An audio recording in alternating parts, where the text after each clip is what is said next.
Hey folks, welcome back. Thanks again for joining us.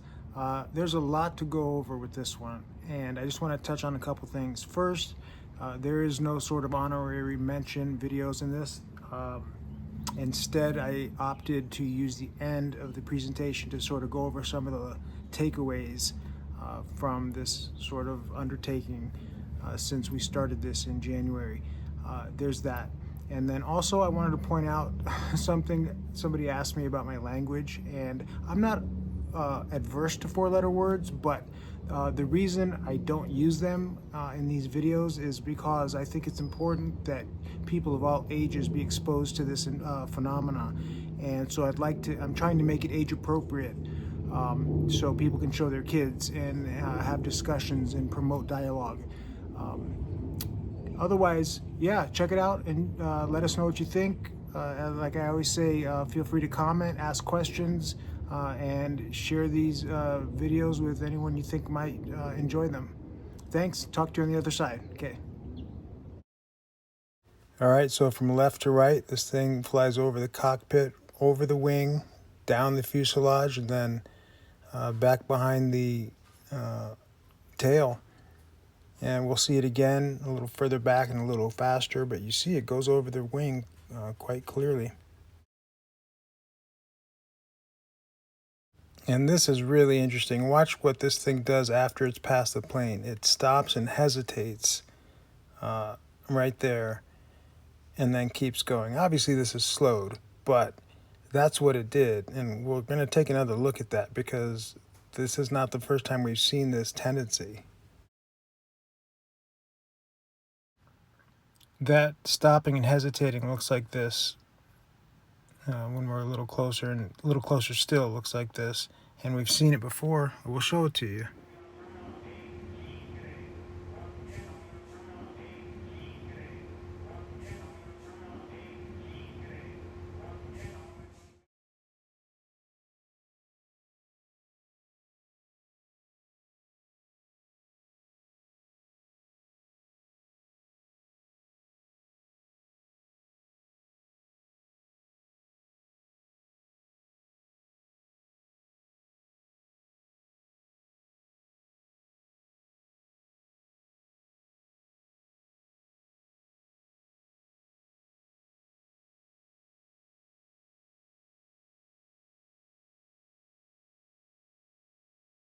So when I say we've seen this behavior or tendency before, here, look, this was from a few presentations ago. This thing stops right there, hesitates, and then takes off. This is how I opted to show it. And it's virtually identical, this ending behavior compared to this. I mean, it's the same thing. In here, you see it again at the top left after it goes by the plane. It stops and hesitates. It's not as clear. It was 30 frames per second, but still, you see it hesitate and kind of do a little look back, and then it keeps it moving. And I don't know what to make of it, but we see it over and over and over. The other thing here to note, which is obvious but should be mentioned, is that this avoids the airplane. And, things in the foreground don't avoid things in the background. These things shared space. And speaking of avoidance, we've got something else here.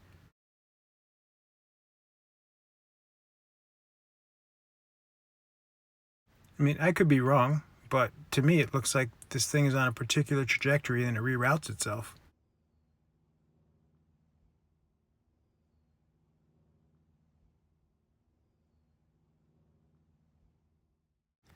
Whatever this thing is, to be able to move at that speed and take evasive maneuvers, to me, is impressive, regardless of what it is or where it comes from or whatever.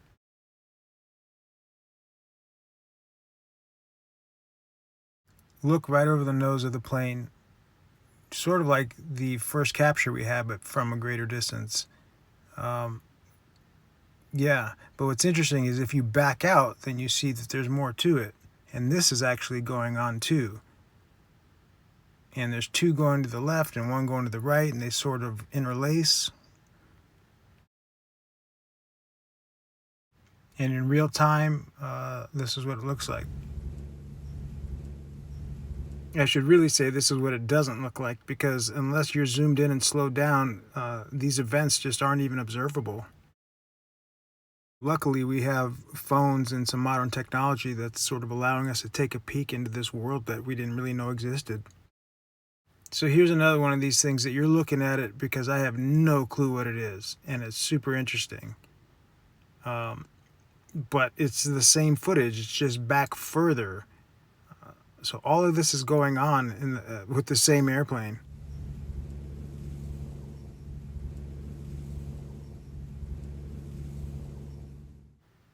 It's like something's flying by with a backpack or a football under its arm. It's crazy.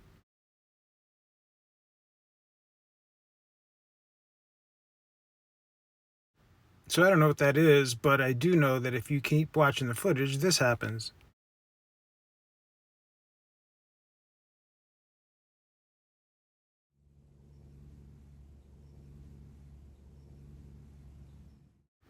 So it starts out with one going over the cockpit, and then you back out and you see these interlacing ones, and then you get this weird thing with the backpack or the football under its arm, and then you're left with a Dorito. That's a lot to go on in these little 4 seconds.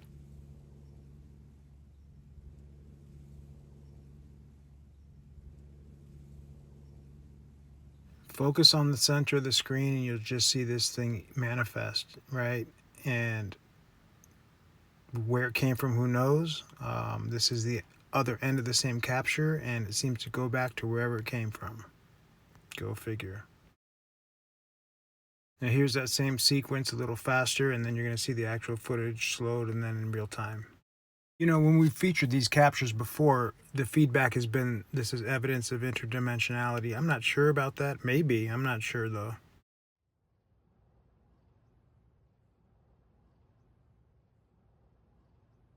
Like I always say, I don't have any answers, and this could be evidence of dimension hopping. But my gut reaction when I see these things is that they're controlling their frequency and affecting what portion of the visible light spectrum that they're operating on, and so we can and cannot see them depending on that. This is one of those that I call pure energy because there's no visible source of propulsion or stabilization or anything, and they're really fascinating and hard to define.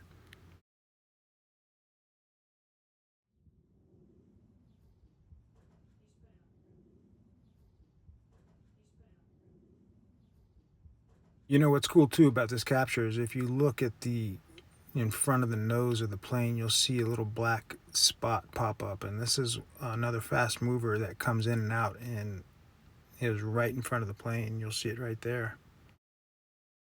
These things are like inline fast movers.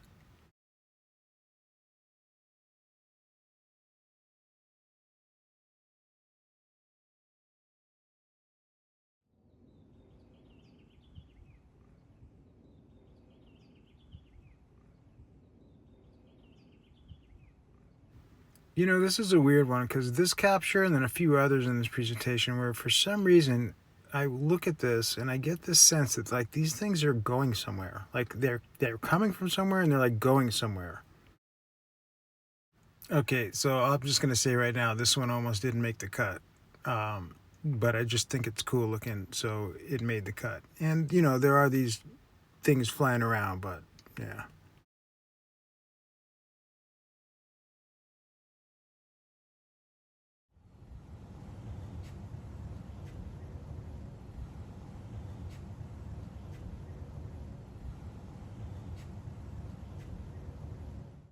And you know, too, I shouldn't really shortchange this. I mean, there's a value to this, right? So, like these things, whatever they are, they're not just interested in mechanical, craft. I mean, these things are monitoring the sky.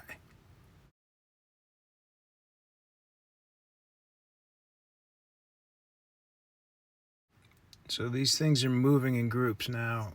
Um, and there's one on top, and then three on the bottom there.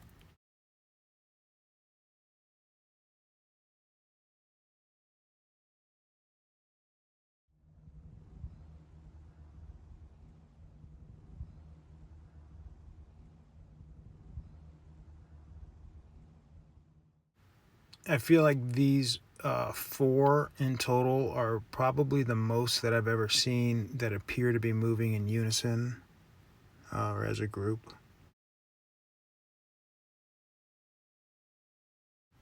All right, this one I love it. It's interesting. So there's a hawk on top, a plane in the middle, and then there's 3 hawks on the bottom, and one thing moving in the middle that's moving faster than everything else. It's funny too because I usually wouldn't record a plane that far away, but between the confluence of the plane and the 4 hawks, I thought the odds were better, and so I recorded. And then we see this thing come in at this insane rate of speed, and then just stop on a dime, and then reverse and swoop out of there.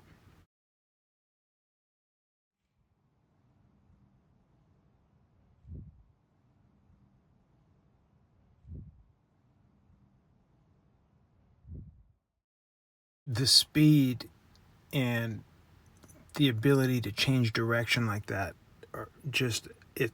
I can never get tired of looking at it, and it never stops boggling my mind.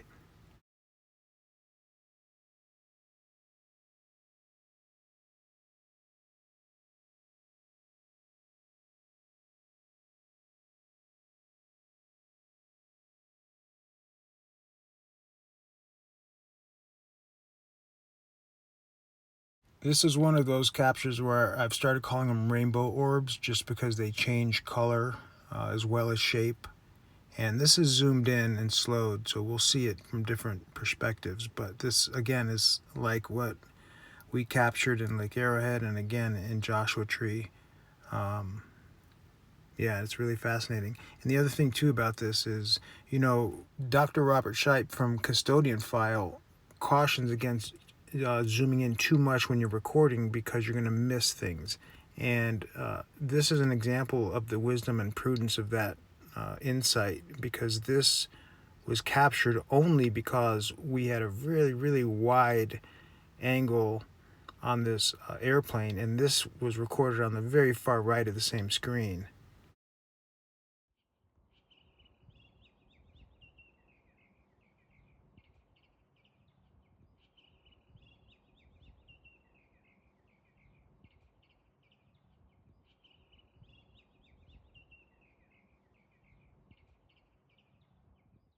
I don't know what it is about these things that change color and shape, but just like what we caught in Arrowhead and what we captured in Joshua Tree, there's something about these that it's like there's some sort of elevated vibratory factor or something where it's just they're different, and I gravitate towards them.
Here's another orb, and it had a fast mover pop by there, and then later it had another one do that. And here's the actual footage.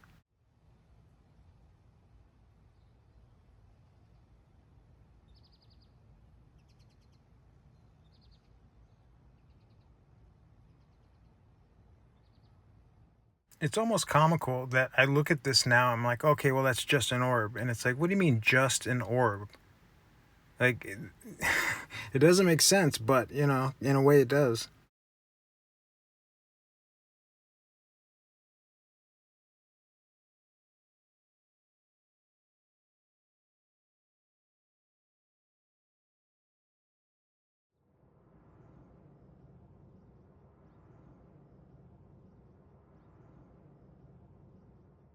Like I've said many times, no visible sign of propulsion or stabilization. Who knows how it's moving around in space, but for some reason they just approach our aircraft.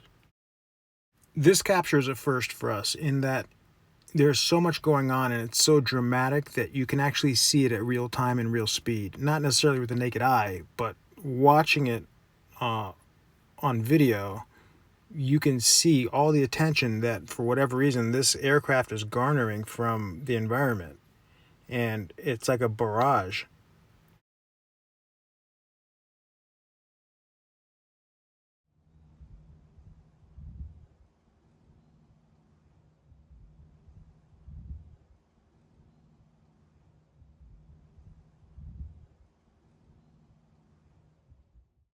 It could, it could just be me and my interpretation of what I'm seeing, but to me, it seems like a lot going on, a lot of attention.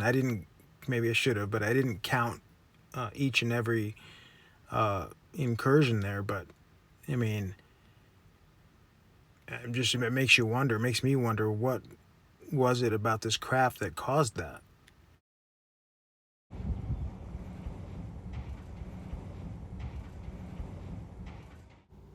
Yep, more nutterflies.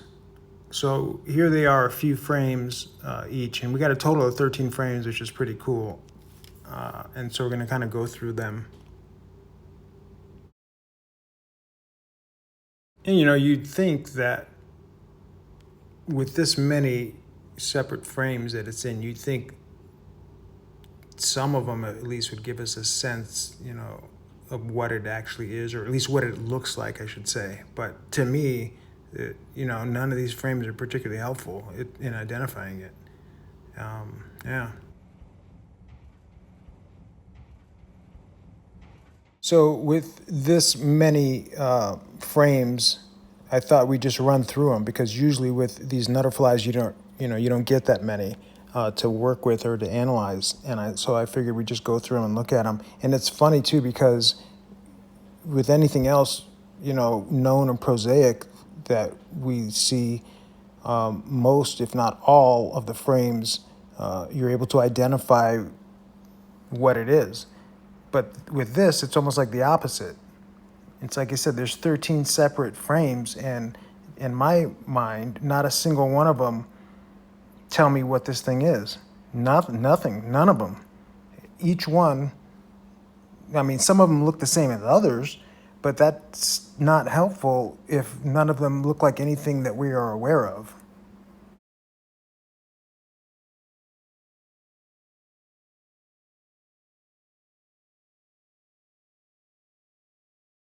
Whatever that is, who knows, but it doesn't look anything like that. They look like two different things to me.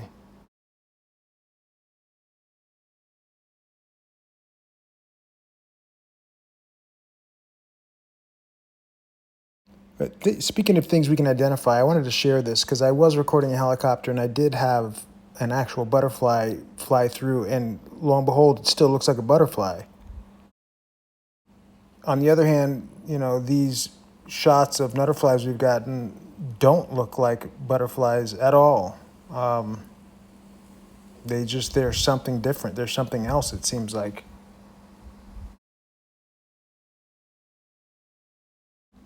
Okay, so full disclosure, I'm just not a moon video guy. And there's nothing wrong with it.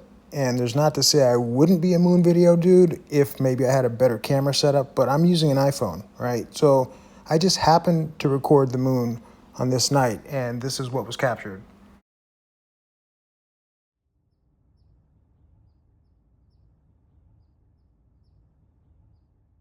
So I should point out that not only am I not in the habit of recording the moon, but when I did do it on this occasion, it was for a grand total of like 58 seconds. And yet and still, this is what resulted. So I don't know if that means these things are constant or if I'm just super lucky, or both. Okay, so this is one of those cloudscape situations, and what we found was something that just kind of emanated out of a cloud, a dark orb, and it just moved upwards all the way up off the screen. Its starting point was about a third of the way up from the bottom. And then you can see like the cloudscape is basically half of the screen. And so the latter half of the footage is this thing in front of blue sky. So it makes it very easy to see, but it's black, so you can see it either way. And it moves in a way it seems really constant in terms of its speed and sort of flight line. There doesn't seem to be any wings or anything, but yeah, this is it. It's admittedly tough to see and it gets more clear, but this is the point of origin. It comes out of this cloud or just arrives and then just starts going up.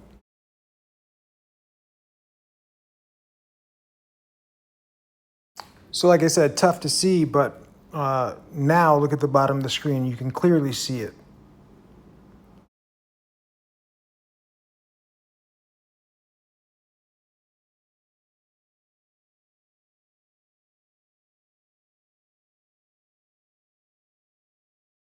So I'm certain that a lot of you have already seen what I'm about to point out next, which is this white or light orb comes from the right to left, manifests out of nowhere, and it seems like it's set to intersect this black thing right there. I mean, what are the odds of this just being too nonsensical, prosaic, overexposures or whatever? I mean, there's something happening here. What it is, I have no clue, but there's clearly something happening.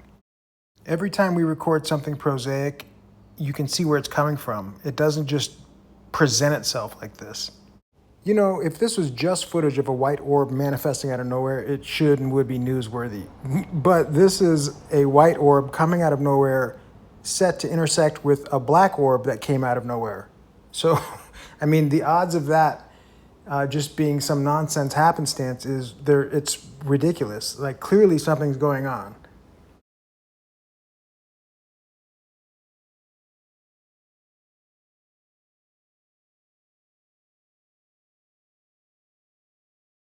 So like I mentioned from the outset of this particular capture, this thing exited the clouds and then the rest of it was just in blue sky all the way off frame. And so this is what that looked like.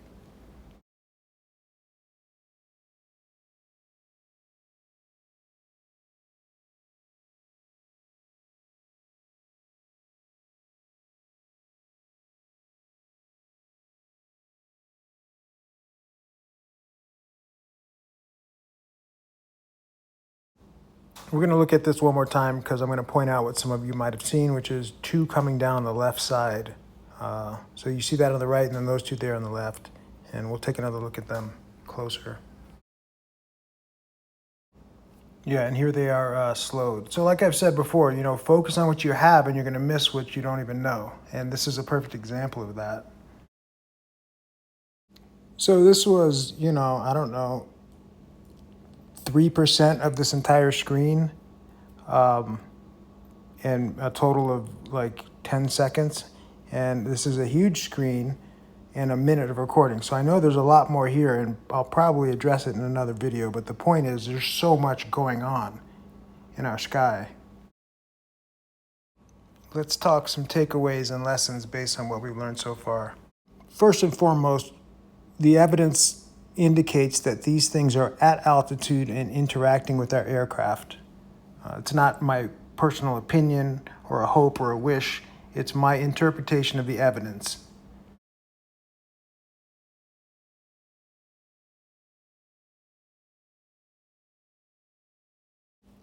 Another trait we've repeatedly observed is this hesitation after they've engaged something else in the sky, whether it be an animal or an aircraft. And whatever these subjects are, they've repeatedly demonstrated an ability to avoid our aircraft while moving at an exceptional rate of speed. This notion of them moving in groups or in tandem was highlighted particularly in this presentation, but it seems that they are not solo flyers necessarily.